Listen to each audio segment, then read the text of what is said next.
Hey, what's up, everybody? Thanks for tuning in. You're listening to the Imagine Dignity podcast.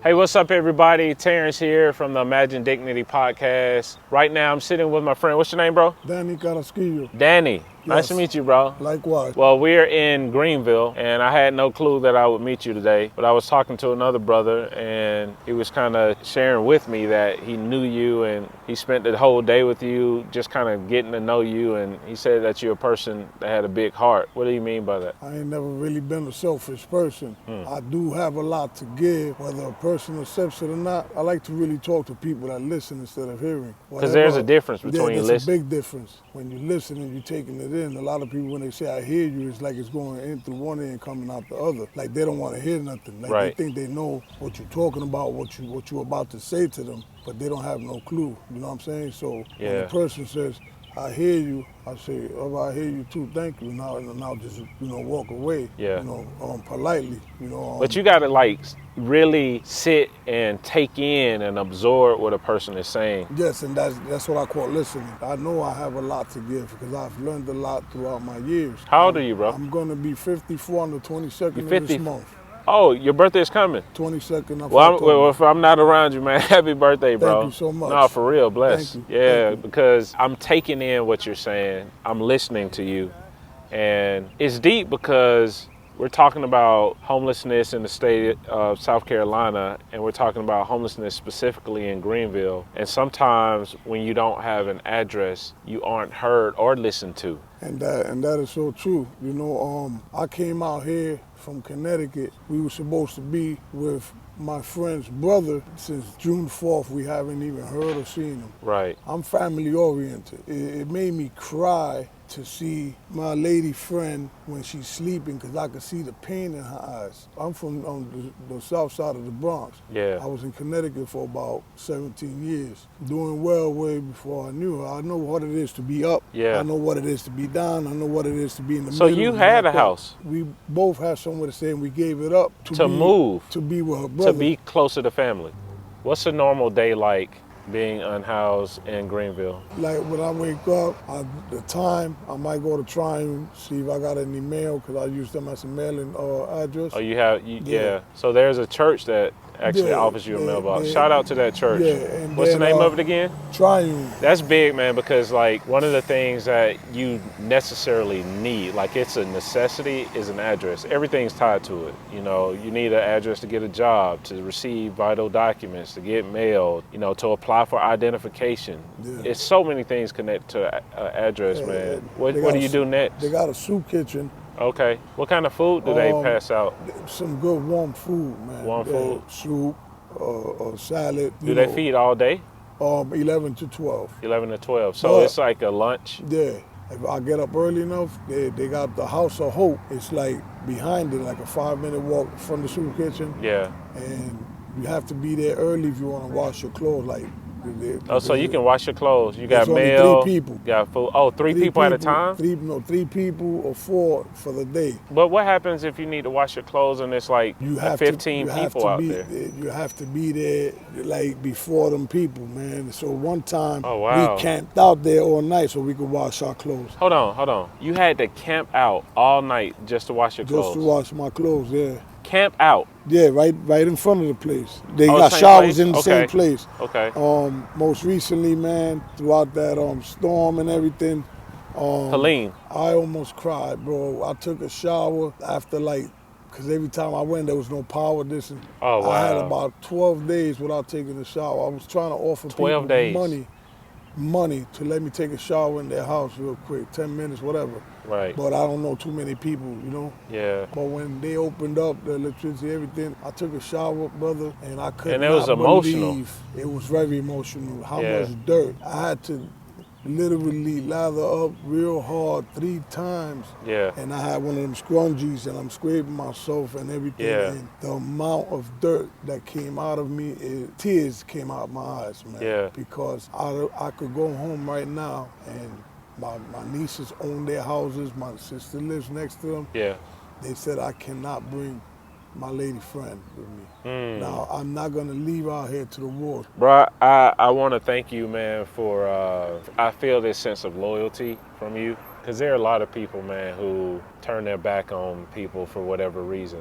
But it seems like your relationship with your friend is deep. So it's like community, it's family, it's connection there. I applaud you, brother, just for being the type of community to people who are going through trauma, mental health challenges, man. Like, we live in a world in society right now where it's so easy for people to just turn their head and say, you're invisible, I'm just gonna do my own thing. It's just me, myself, and I. And I think that mentality kind of breeds selfishness, which is why, like, I want to shoot this podcast, not just to pass the microphone so people can share and speak up for themselves, but like, just to say, I see you, bro. You know what I mean? Yes. I wrote a book called I See You, How Love Opens Our Eyes to Invisible People. I know what it feels like to be unseen, to not be heard, to be isolated, and to have community that lets you down.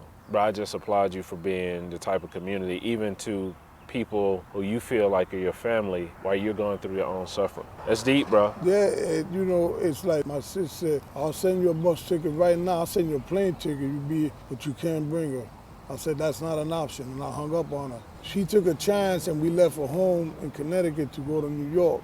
Yeah. You know, it didn't work out. We got back to Connecticut. That's when they had COVID. It took us a while before we were stable. Yeah. So the homelessness began at that time. At that time. All the way to now. We never got evicted, none of that stuff. That's real, bro. I tell people, like downtown when I ask for help, I keep it real.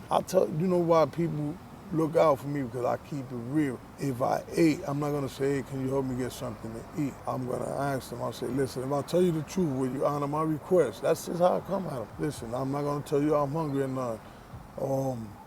A lot of people don't buy cigarettes from people. Can you give me a pack of cigarettes, man? Yeah. And they be like, you know what? That's some real stuff, man. Come on.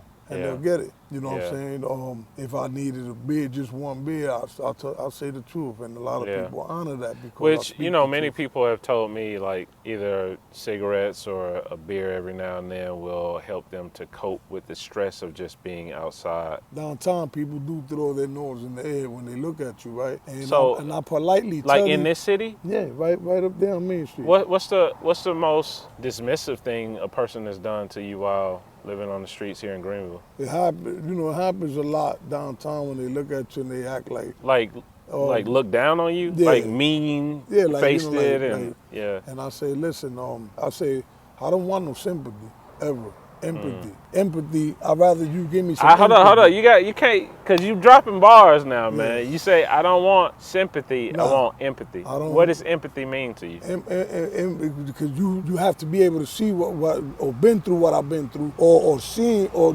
actually like feel what I'm going through. Yeah. You know what I'm saying?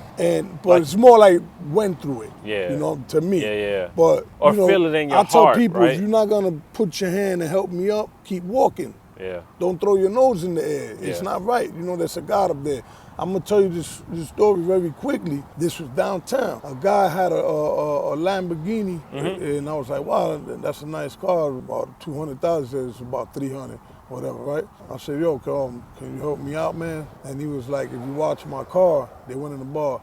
I got you when I come out. So I stood there for about 45 minutes, man. Yeah. When he came out, him and his boy, he's telling his boy to drive the car. This dude is drunk as fuck, and he's really offering the key, and his boy is in front of him on a motorcycle. You know, I say, hey, what's up, man? And they started clowning me, right? They started clowning you. Yeah, like, Wow. yo, I ain't got nothing for you, man, this and that. You know, just started acting crazy, right? So I said to the guy, I said, listen, I'm gonna tell you this, you know what I'm saying? And I'm gonna walk away. F the money, you know, F what you told me. Yeah. We don't forget about that, we're gonna dismiss that. I said, Yeah. you clowning me, and you clowning me in front of my people. You told me to say it, and you left me, you know, if it wasn't that you told me to say it, I would have kept going, Yeah. you know? And then you're gonna laugh at me, man, you don't do that, bro. Yeah. I said, you know, if you're not putting your hand down to pull me Yeah. up, you you should have just said, yo, I can't help you. And kept, If you're not trying to pick me up, leave me alone. If you wanted people to know one thing about homelessness, what would you want them to know? The homelessness is real, man. It takes a lot of energy, physically, most importantly, mentally, man. And you have to try to stay with some stability in your mind. That's right. Because if you lose your mind, you're gonna lose yourself out here, and you're not gonna want to do anything. Yeah. You know what I'm saying? What would you want people who may judge or look down on people who are unhoused? What would you want those people to know? Just like I told you from the beginning, my man, never say never. You know why? Because, again, everything I said I'll never become, I became. Everything I said I'll never do, I did. Yeah. And there's a God up there, man. And you know, when people... And God still loves you regardless. Absolutely. Yeah, and I just want you to know that, bro. I believe that. Yeah. And you know, I'm a God-fearing God, you know what I'm saying? Yeah. And God knows this. If you just became homeless, try to get help fast. Try to get help fast. Do not get comfortable with it, because a lot of pain is gonna come behind that. Yeah. I was out here because I could have been inside. Yeah.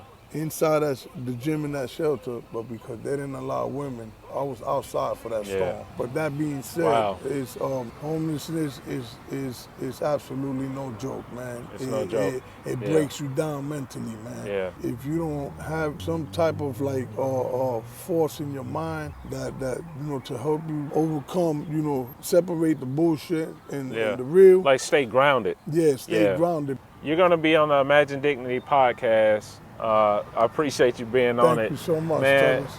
Why did you want to talk to me today? You know, like I told you in the beginning, man. I wish we could just keep talking, but I know you're limited to time. I have a lot to share, and I do share a lot with people when we speak and stuff, man. And I sat down with a man downtown, man, this white dude, man, and after speaking to him, man, he said, you know what, man, I didn't ask him for nothing, but he said, I know you're going through rough times, man. He said, have you ever had somebody give you $100 bill? Right, so I said, yeah, but never two, you know, just job. But he said, here, man, you know, take care. It was a day before Father's Day, man. Oh, wow. And it was a blessing, you know. Yeah, that's powerful, man. A young kid, you know, was on his thing, and he had a blazer on, college, and I talking to him, and I said, what you studying for, young man? Entrepreneur. And when I seen him walking down, he gave me a $50 bill, man. Bro, next time I'll have to make you my co-host. It would be a pleasure, man, because like I said to you, man, I have a lot to give, man. It's a pleasure talking to you, I appreciate you, bro. Man, and we do the pound at the end, there you go. Hey, what's up, everybody? You've just watched another episode of the Imagine Dignity podcast. And you got a chance to see me talk to my brother and friend, Danny. Danny's story is one of ups and downs, but one of the things that sticks out to me most about Danny is his capacity to be with others as they go through suffering. Danny talked about how he has become community to another young lady who is wrestling through homelessness and is suffering and going through her own set of mental health challenges. You know, one of the things I also noticed about Danny is his ability to be loyal, because he told me their journey of how they moved from Connecticut to New York and ultimately ended up in Greenville because there was a brother to this young lady who was going to allow them to stay there. And when they took the leap of faith and moved to Greenville, they hadn't spoken to the brother, and I think it was going on 3 or 4 months. And so when they landed in Greenville, they ended up unhoused because they, you know, thought that they had somewhere to go, but they ended up finding out that the brother didn't want them to stay there. One of the things that really impacts me about this story is how sometimes you think that you will have a space or have 4 walls and a roof, but in actuality, you know, there are times when people won't extend a safe space or an open door to you as you're going through your transition. Danny even mentioned that, you know, his family would allow him to come and stay with them, but he did not want to leave the relationship that he has with this young lady and being her community and what he would describe as family. And I think that says a lot about the close-knit nature of the unhoused community, that sometimes it can band together. It can become its own sense of community, and people feel at home, they feel safe, and they feel validation and accepted and included, and even this sense of family. And I really think highly of Danny, of being the type of person that is willing to lean in and walk with someone as he's going through his own homelessness, out of the plight of homelessness. I got a chance to hang out with Danny, hear his backstory, and I got a chance to interview not only him, but also his brother, who is also going through the plight of homelessness, and how each of them have become strength to one another as they are trying to navigate out of it. Enough is not said about the ability for people to band together during times of suffering. And this is what I learned from Danny, that although you may be going through the experience of homelessness, that does not prohibit you or limit you from being somebody else's community.